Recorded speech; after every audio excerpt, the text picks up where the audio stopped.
నా పేరు మేరుగు నోకరాజు, శ్రీ స్వామి వివేకానంద వికలాంగుల అసోసియేషన్ వ్యవస్థాపక అధ్యక్షుడు, అలాగే అనకాపల్లి జిల్లా వికలాంగుల కులపడి సమితి ఉపాధ్యక్షుడిని.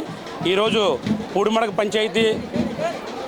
పంచాయతీకి ఎన్డీఏ కూటమి అభ్యర్థులు సీఎం రమేష్, సుందర విజయ్ కుమార్ వచ్చిన నేపథ్యంలో మా తోటి వికలాంగులు ఈ యలమంచిలి నియోజకవర్గం ప్రధాన సమస్యల మీద, అలాగే అనకాపల్లి పార్లమెంటు నియోజకవర్గ కాన్స్టిట్యున్సీ అభ్యర్థి సీఎం రమేష్ గారికి మా తోటి వికలాంగుల తరపు నుంచి మా సమస్యల మీద, ప్రధాన సమస్యల మీద వినతిపత్రం ఇవ్వడానికి మా తోటి వికలాంగులందరం కూడా ఇక్కడ వేచి చూస్తున్నాం. దాదాపుగా మధ్యాహ్నం 2 గంటల నుంచి కూడా వాళ్ళ గురించి వేచి చేస్తున్నాం.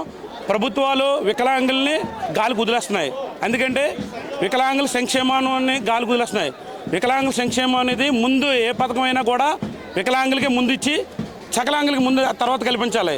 ఇప్పుడైనా ఈ కూటమి అభ్యర్థులైనా కూడా వికలాంగులు ముందు ప్రియారిటీ ఇచ్చి వికలాంగ సంక్షేమానికి పెద్దపీట వేస్తారని ఈ అనకాపల్లి జిల్లాలోని మేమందరం కూడా మా తోటి వికలాంగుల సభ్యుల నుంచి ప్రత్యేకంగా సీఎం రమేష్ గారిని, సుందర విజయ్ కుమార్ కోరుకుంటున్నాం.